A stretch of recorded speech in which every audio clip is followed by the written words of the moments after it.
Quando você coloca o gerente de venda para fazer a minuta do contrato, você corre risco, por mais experiente que ele seja, por mais habitualidade que ele tenha com esse tipo de trabalho, mas principalmente você Ele faz, tem que fazer outra coisa. você faz com que ele trabalhe em uma tarefa que ele não é especialista e deixe de fazer o que é a tarefa essencial, que é o desenvolvimento de novos negócios. Então, o risco é duplo, o risco de perda de novos negócios e o risco de um erro que pode responsabilizar a imobiliária. Sobre fazer contrato, eu sempre falei isso, imobiliária, essa função agregada que as imobiliárias assumiram, isso não está escrito em lugar nenhum. Elaborar minuta de contrato. Está embutido na secretaria de vendas ali, porque o jurídico deixou um modelo e filho, toca ali o pau. E aí a gente sempre fala, imobiliária sugere minuta, imobiliária não fez a minuta. E o que a gente percebe na prática é o oposto. A imobiliária coloca o logo dela na minuta. O contrato é das partes, o contrato não é da imobiliária. O que é aconselhável, inclusive, é que o vendedor tem um advogado, o comprador tem um advogado, e a imobiliária tem o seu advogado para intermediar essas tratativas entre as respectivas partes, entre os respectivos advogados, para facilitar que o negócio aconteça. Agora, não dá para acender uma vela para o santo e outra para o diabo. A gente muitas vezes esbarra num conflito de interesse entre vendedor e comprador, e a imobiliária mais interessada ainda que o negócio seja executado. Então, esse envolvimento muito direto, inclusive no contrato, né? Não que a imobiliária não tem que sugerir, gente, não é isso que eu estou falando, mas eu digo que esse envolvimento muito direto na assessoria, na definição, na decisão, isso acaba gerando para a imobiliária uma responsabilização. Eu sempre defendi o seguinte, eu acho que as imobiliárias que conseguem implementar correm muito menos risco de bypass ou até mesmo de não pagamento da comissão, que é desvincular, criar um termo de reconhecimento de intermediação a ser assinado no momento da assinatura do contrato de promessa de compra e venda ou da escritura pública, se for o caso de assinar direto. Tem que ter Um documento paralelo definindo as condições de pagamento, valor, de forma clara, possibilitando, por exemplo, a execução desse crédito numa data específica. O que eu percebo? As próprias imobiliárias, nas minutas que elas mesmas sugerem, condicionam o seu recebimento, muitas vezes ao recebimento do vendedor, que pode, vamos pensar numa situação aqui hipotética, o vendedor assinou com o comprador um contrato X para receber tanto no dia tal. E tanto na escritura daqui não sei quantos dias. O tradicional. Daqui a pouco esse pagamento não acontece, só que o pagamento da imobiliária estava vinculado ao recebimento do vendedor. Quem pode cobrar do comprador essa remuneração? Só o vendedor que é parte, vendedor e comprador. O vendedor pode pretender a rescisão do contrato ou cobrar o valor, o preço. Só que a imobiliária fica sem ter o que fazer, tendo intermediado, tendo direito à remuneração, porque ela mesma sugeriu no contrato ela já falou que ela só pode receber quando, então você leva para o juiz, ele fala, não, beleza, você colocou aqui que só vai receber. Aquilo que você falou, você acaba dependendo do juiz de um terceiro para até da própria iniciativa desse terceiro. Se esse terceiro nunca tomar providência, e aí? Você não tem o marco, a condição não foi implementada para que você possa receber. E se isso aconteceu, fica vulnerável. O ideal é que você formalize um termo de reconhecimento de intermediação definindo as condições do pagamento paralelamente ao contrato de promessa de compra e venda. Corretor não é parte de contrato de promessa de compra e venda. Isso tem que ficar muito claro.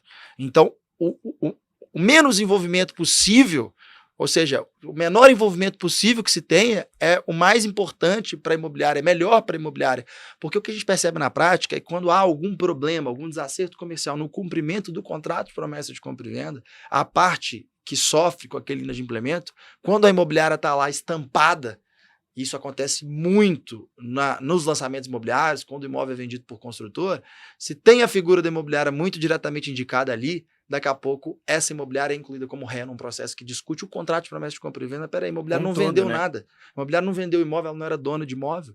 Então, isso é importante de se entender. Seria uma prática muito aconselhável, sei, alguns clientes nossos praticam isso, conseguem incorporar esse tipo de prática, ou seja, eu tenho um documento que trata da minha comissão com quem vai me pagar.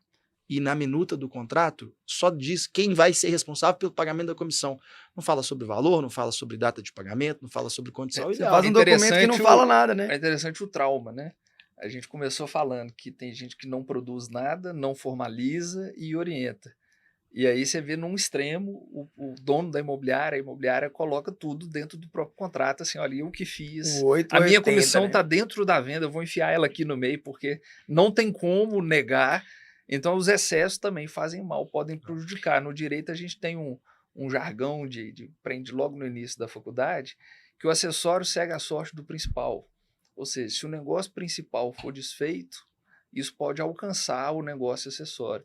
Então, quando você vincula uma comissão de corretagem dentro do contrato principal, será que algum juiz não pode interpretar dessa forma e entender que a comissão também não é devida?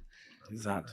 E uma outra coisa que você falou, que eu acho muito legal, que a imobiliária chega até vocês quando já está acontecendo. Isso é um problema crônico de acompanhamento. Porque eles não sabem o que está acontecendo, eles não acompanham. Então, o cliente faz a visita, aí depois faz a proposta ou não faz a proposta e some. E eles não sabem, gente. O lead, nem o lead que te atende, ele geralmente atende, que te responde, eles atendem. Então, esses que a gente, que somem, assim, aí como ele vai saber disso? Só lá na frente. Então, o acompanhamento, fora muito desse contexto um pouco, mas assim, o acompanhamento, né, um bom acompanhamento, um bom gerente ali acompanhando e você fazendo auditoria, cliente oculto, isso tudo, você diminui as chances de ter o bypass. Inclusive, uma coisa que você falou, que é o gerente não fazer o contrato, porque ele abre precedentes, e você pode me corrigir se eu estiver errado, que enquanto ele participa muito do comercial, ele tá com a régua ali, poxa, eu não posso perder essa venda, e quando o cliente fala, não, no contrato tem um negócio aqui que eu não assino de jeito nenhum, tem que tirar, e por força maior financeira, muitas das vezes, e por não perder o negócio, o gerente vai, seleciona aquela cláusula, deleta ela do contrato, a imobiliária não fica nem sabendo, roda o contrato, assina, lá na frente vem um problema, vem um reflexo dessa ação, né? Vou te dar um exemplo. Muitas vezes o corretor usa como argumento que o condomínio tem um caixa muito grande.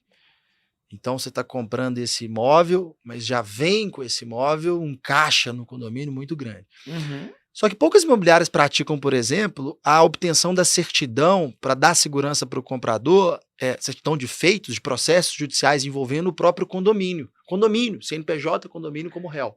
E daqui a pouco o imóvel é adquirido e o condomínio ao qual o comprador passará a ser parte integrante tem ali uma dívida cuja conta vai cair também para esse adquirente. E daqui a pouco o gerente de venda não tinha no seu checklist, inclusive indico o livro Checklist, que fala sobre a importância, por que avião não cai, né? Por que todo mundo segue o procedimento, por que a engenharia funciona tão bem, porque praticam checklist. Será que o mercado imobiliário, a intermediação não depende de checklists bem feitos? A gente fala isso, né? Isso é o fundamental. processo operacional padrão, irmão, para tudo tem igual você falou. E Por que o avião não cai? Por que a imobiliária do fulano vende e fatura R$1 milhão em comissão todo mês? Porque o cara segue o padrão, ele segue o padrão na hora que ele levanta de manhã para trabalhar, ele segue o padrão de limpar o sapato. Não tem regra para tudo, né, gente? Tá bem alinhado. Tem regra para tudo. Tem regra para tudo. Eu acho que até o padrão ele vai delimitar o seu sucesso, né? Tem regra na sociedade, tem regra em todos os lugares. E a gente tem que ter. Só que, de vez em quando,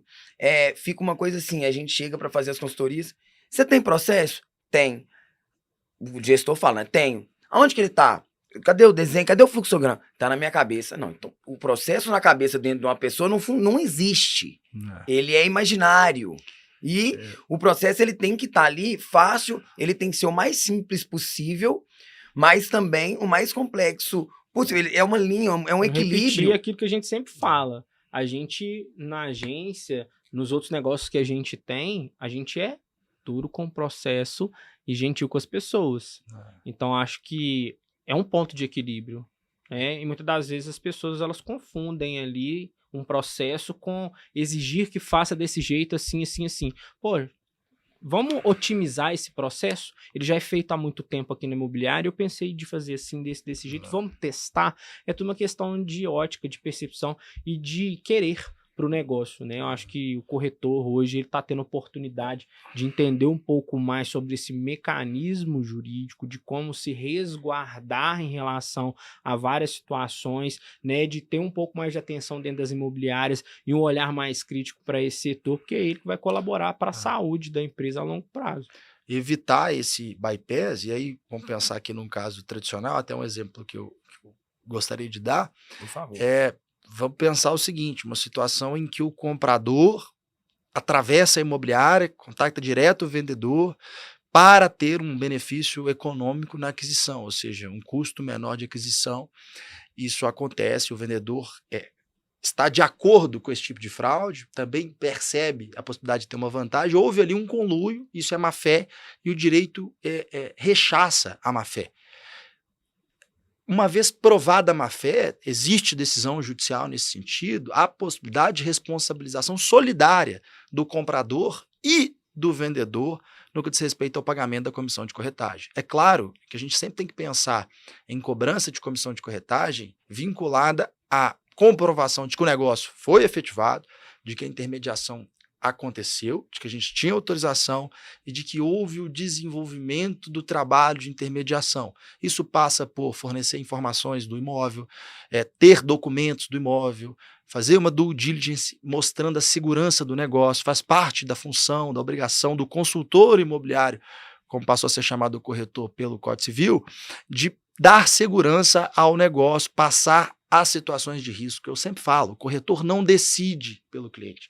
O corretor fornece informações que possibilitem o cliente a decidir por fazer ou não fazer um determinado negócio.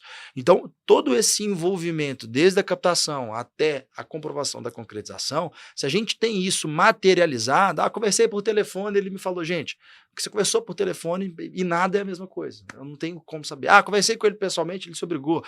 Gente, não tem jeito. A gente está falando de judiciário, está falando de documento, está falando de jurídico, força jurídica. A prova é fundamental na ação. A não ser que ele gravou, foi um encontro que a gente gravou. Até a gravação tem que tomar cuidado, porque a gravação precisa ser autorizada. Então, nós temos algumas situações que exigem um treinamento. Agora, o que a gente percebe é que, quando o caso vai para o judiciário ou quando o bypass acontece, houve furo na prestação de serviço.